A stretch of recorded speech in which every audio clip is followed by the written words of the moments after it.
वर्णन करते हैं कि एकादशी व्रत को हरितोष व्रत कहते हैं। भगवान की प्रसन्नता के लिए, हरिजू की प्रसन्नता के लिए एकादशी व्रत रहा जाता है।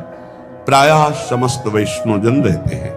जो रसिक जन प्रियाजू के चरणों के अनन्य हैं, उनका एक ही व्रत है, श्यामा श्याम की आठों पहर उपासना करते हुए अपनी मन वृत्ति को श्यामा श्याम में समर्पित करना। यहाँ ज्ञान ध्यान व्रत कर्म जीते सब काहो में नहीं मोहि प्रतीति, रसिक अनन्य निशान बजायो एक श्याम श्यामा पद प्रीत। पर जो एकादशी व्रत रहते हैं परम धन्य है, वो हरितोष व्रत है। अब एकादशी व्रत का नियम क्या है और कैसे एकादशी व्रत का फल मिलता है, कई बार चर्चा हुई। बहुत सुंदर तस्मा शास्त्रम प्रमाणम थे, शास्त्र प्रमाण के अनुसार श्री सनातन मुनि बोल रहे हैं, अथ ते नियमान वच्मि व्रते ह्रस्मिन् दिनत्रये, कास्यं मांसं मसूरान्नं चणकान्को द्रवास्तथा, शाकं मधुपरान्नं च पुनर्भोजन मैथुने, दशम्याम 10 वस्तूनि वर्जयेत वैष्णवः सदा। जिसे एकादशी रहनी हो और एकादशी का फल प्राप्त करना हो, उसको ये नियम पालन करना चाहिए। अथ ते नियमान वच्मि व्रते ह्रस्मिन् दिनत्रये, उसको 3 दिन, एक तो दशमी और एक द्वादशी और फिर बीच में एकादशी, उसको 3 दिन संयम में रहना होता है, तब बीच की एकादशी का उसे फल प्राप्त होता है। जिसे एकादशी व्रत रहना हो, उसका नियम है कि दशमी के दिन कांसे के पात्र का त्याग करें। वैष्णव सिद्धांत है कि कभी जिसमें मांस बना उस रसोई का भोजन न ग्रहण करें। मसूर की दाल, चना की दाल, कोदो और कोई भी शाक, शहद, दूसरों का अन्न, दोबारा भोजन और मैथुन, ये दशमी के दिन त्याग दे। एक बार दशमी के दिन भोजन करे 24 घंटे में, क्योंकि एकादशी रहना है। कांसे का पात्र, जिस रसोई में मांस बना उसके भोजन का त्याग, मसूर की दाल, चना, कोदो, शाक, मधु अर्थात शहद और दूसरे के द्वारा दिया हुआ भोजन और दोबारा भोजन और मैथुन क्रिया, इनका दशमी के दिन कभी भी प्रयोग ना करें। इन 10 वस्तुओं से वैष्णव दूर रहे दशमी के दिन। फिर एकादशी के व्रत में, ये पीछे तो हम वर्णन कर ही चुके हैं, कहीं नहीं आया या कुटू का कचौड़ी पकौड़ी और सिंघाड़ा का हलवा और ये दुनिया के खीर और सब। एकादशी के दिन किसी भी तरह की गेम आदि क्रीड़ा ना खेले। जैसे अब आज व्रत है तो बैठे हैं अपना मोबाइल में गेम खेल रहे हैं, ऐसा कोई भी क्रीड़ा नहीं। द्वैत क्रीड़ा, किसी भी तरह का गेम, ये सब खेल नहीं। द्वैत क्रीड़ाम च निद्राम च तांबूलम दंत धावनम, परापवादम पैशून्यम स्तेयम हिंसाम तथा रतिम, कोपम हृत वाक्यम च एकादश्याम विवर्जयेत। एकादशी के दिन उपासक को चाहिए कि वो किसी भी तरह की क्रीड़ा, मनोरंजन बिल्कुल नहीं। चनिद्राम, नींद नहीं लेनी उसको, न दिन में न रात में। एकादशी व्रत, और प्रायः पुराने महापुरुषों ने ऐसा किया है। रामदास जी डाकोर के रात में जाते थे, रणछोड़ भगवान के यहां कीर्तन करते थे जाकर। तभी तो भगवान उनके कीर्तन पर, उनकी भक्ति पर रीझ कर गाड़ी में बैठकर उनके साथ आए थे। पूरी रात जगकर कीर्तन करना, और दिन में तो सोना ही निषेध है। द्वैत क्रीड़ाम च निद्राम च तांबूलम, पान खाना निषेध है। एकादशी को बिल्कुल नहीं। जो व्रत रह रहे हैं। और दंत धावनम, वृक्ष से तोड़कर जो दतून की जाती है एकादशी के दिन है। परापवादम, दूसरे की निंदा करना, चर्चा करना नहीं, अर्थात अधिकतर मौन व्रत धारण करे एकादशी के दिन। पैशून्यम, चुगली करना। स्तेयम, कोई चोरी करना। हिंसाम, वाणी से, शरीर से, मन से किसी को दुख पहुंचाना। रतिम, अर्थात भोग करना, मैथुन करना। कोपम, किसी के ऊपर गुस्सा करना। अनत वाक्यम, झूठ बोलना। एकादश्याम विवर्जयेत, एकादशी के दिन ये नहीं करना चाहिए। एकादशी को एक बार कुछ फलाहार शुद्ध,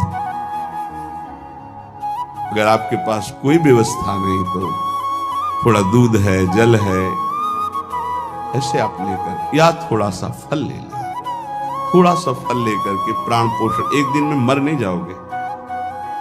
कितने तो निर्जला एकादशी रहते हैं, हर एकादशी निर्जला। पूज्य श्री मथुरा दास जी निर्जला ही रहते थे हर एकादशी। चलो भैया आपकी सामर्थ्य नहीं तो जल 2-4 बार ले लो, एक बार थोड़ा सा दूध और फल ले लो, चल जाएगा काम, प्राणों का पोषण हो जाएगा। ये आचरण न करे और एक बार कुछ आहार ले ले, वो भी शुद्ध भगवद अर्पित प्रसाद। फिर द्वादशी को काश्यम, मांसम, सुराम, छौद्रम, तैलम, वितथ भाषणम, व्यायामम च प्रवासम च पुनर्भोजन मैथुने, अस्पृश्य स्पर्श मासूरे, द्वादश्याम द्वादश त्यजेत। कांस के पात्र में द्वादशी को भी भोजन न पावे। जिस रसोई में मांस बनाओ उसमें आहार न ले। किसी भी तरह का नशा द्वादशी को न करे। शहद न पाए, तेल के बने पदार्थ न पाए, मिथ्या भाषण न करे और बहुत शरीर का व्यायाम न करे, बहुत थकावट वाले कार्य न करे। दोबारा भोजन न करे, एक बार द्वादशी को भी भोजन पवित्र। मैथुन न करे, जिसका स्पर्श नहीं किया जाता ऐसे पदार्थों का स्पर्श न करे, और मसूर की दाल न खाए। द्वादशी को जो इन नियमों का पालन करता है, दशमी द्वादशी ऐसे और एकादशी ऐसे, तब उसे एकादशी व्रत का फल प्राप्त होता है। जो इस पद्धति से एकादशी, ये जो मनमानी है सब नहीं, हर पदार्थ मिल जाएगा आपको फलाहार में। हर पदार्थ हमको बताया गया कि आपको जो चाहो सब पदार्थ फलाहार का। अरे भाई, हरितोष व्रत है तो हरि प्रसन्नता के लिए एक दिन भूखे रहने बहुत आनंद आता है। पहले भगवत कृपा से ऐसी गंगा जल पी करके कुछ दिन, फिर कभी कभी निर्जला एकादशी का भी आनंद। बड़े संन्यास मार्ग में थे तो बड़े संयम से सब शास्त्रीय पद्धतियों का निर्वाह होता था। उपासक को चाहिए कि इन नियमों से व्रत का अनुष्ठान करे, मनमानी आचरण न करे। सबसे प्रार्थना जो एकादशी रहते हो, हरितोष व्रत इसे कहते हैं, भगवान की प्रसन्नता के लिए रहा जाता है, रहना चाहिए। जो अपनी आचार्य परंपरा में हैं, जैसे जिनका सिद्धांत है, पर रहने का सिद्धांत ये श्री सनत कुमार जी वर्णन, श्री सनक जी महाराज, ये सनत कुमार जी वर्णन की। सनक जी महाराज कह रहे हैं, यदि भगवान का आश्रय नहीं, सत्संग नहीं है, तो इन 4 में से एक हो तो नाश कर देता, फिर चारों हो तो सर्वनाश हो जाता है। यौवनम धन संपत्ति प्रभुत्व विवेकता एकैपमप्यनर्थाय किमु यत्र चतुष्टयम। यदि सत्संग नहीं है, यदि भगवद आश्रय नहीं है, खूब धन हो, जवान अवस्था हो, बढ़िया पद मिला हो, प्रभुत्व चलता हो और अज्ञान हो, फिर क्या कहना है? बोले ये चारों जहां मौजूद होते हैं वहां सर्वनाश का खेल शुरू हो जाता है। अगर इनमें से एक हो तो सर्वनाश करने में पर्याप्त है, और अगर चारों हो तो फिर क्या कहना है? यौवनम, जवान हो, धन संपत्ति, खूब रुपया पैसा हो, प्रभुत्व, कोई पद हो, कोई अधिकार हो बड़ा, फिर अविवेकता और अज्ञानी हो तो बोले एक नाश कर देगा, फिर चारों तो नाश ही कर देंगे। अगर सत्संगी है तो ये चारों महान कार्य कर देंगे। क्या यौवनम, जवान है, खूब दूसरों की सेवा, मेहनत पूर्वक धन संपत्ति कमाकर माता पिता की सेवा, परिवार की सेवा। ये माता पिता, हमारा वेद कहता है मातृ देवो भव, तैत्तिरीयोपनिषद, मातृ देवो भव, पितृ देवो भव, आचार्य देवो भव, अतिथि देवो भव, यान्य नवद्यानि कर्माणि तानि सेवितव्यानि नो इतराणि, यान्यस्माकः सुचरितानि तानि तोयोपास्यानि नो इतराणि, ये के चास्माच्छेयाः सो ब्राह्मणाः तेषां त्वया स्नेन प्रश्वसितव्यं, श्रद्धया देयम् अश्रद्धया देयम्, श्रिया देयम् ह्रिया देयम् भिया देयम् संविदा देयम्। वेद कहता है मातृदेवो भव, माता साक्षात हमारी भगवान है। देव हरि को कहते हैं, केशव देव जैसे कहा, हरि को कहते हैं, गोविंद देव, मातृ देव, माता भगवान है। धिक्कार है उन पुत्रों को जो अपने माता के द्वारा पोषित किए हुए शरीर से हाथ उठाते हैं अपने माता पिता के ऊपर। नरक में तुम्हारी जो दुर्दशा होगी भोगोगे। एक हमको दिखाया गया दृश्य कि अपनी माता की कोख में लात मारता है, थप्पड़ मारता है, पिता बैठा है उसको लात मारता है, थप्पड़ मारता है, बाल घसीट कर गेट तक माता को ले जाता है। अब इनकी जो दुर्दशा होगी ये बोल नहीं पाएंगे, बता नहीं पाएंगे। ऐसी जगह मारा जाता है कि बस तलक्षते रहो, कुछ कह नहीं सकते, घोर नरकों की प्राप्ति होती। वेद कहता, तैत्तिरीयोपनिषद, मातृ देवो भव, ध्यान से सुन लो, सत्संग है, ये माता साक्षात भगवान है।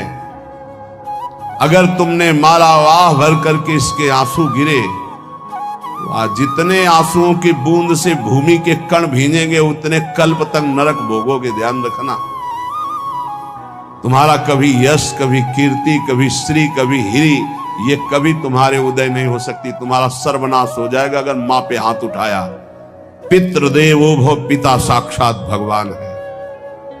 देखो भगवान अवतरित हुए तो प्रात काल उठी कै रघुनाथा, मातु पिता गुरु नावहि माथा। आचार्य देवो भव, माता साक्षात भगवान है, पिता साक्षात भगवान है, आचार्य गुरुदेव साक्षात भगवान है। जो अपनी माता को, अपने पिता को दुख देता है, अपने गुरुदेव की अवहेलना करता है, उसका कभी मंगल हो सकता है? वो कभी सुख प्राप्त कर सकता है? वेद कहता है जो निर्दोष कर्म करते हुए धन कमाकर, कैसा कर्म? निर्दोष कर्म करते हुए धन कमाता है और उस धन से अपने बूढ़े माता पिता और गुरुजनों की सेवा करते, जीवन धन्य है। धिक्कार है उस पुत्र को, धिक्कार उस जवानी को, धिक्कार है उस धन को, धिक्कार उस बुद्धि को जिसको ये सब प्राप्त होने पर भी अपने बूढ़े माता पिता को दर दर के भटकने के लिए विवश कर देते हैं, जो अपने बूढ़े माता पिता को कष्ट देते हैं। जहां वेद कह रहा है मातृ देवो भव, पितृ देवो भव, आचार्य देवो भव, अतिथि देवो भव, चार बातें कही। अतिथि देवो भव, अगर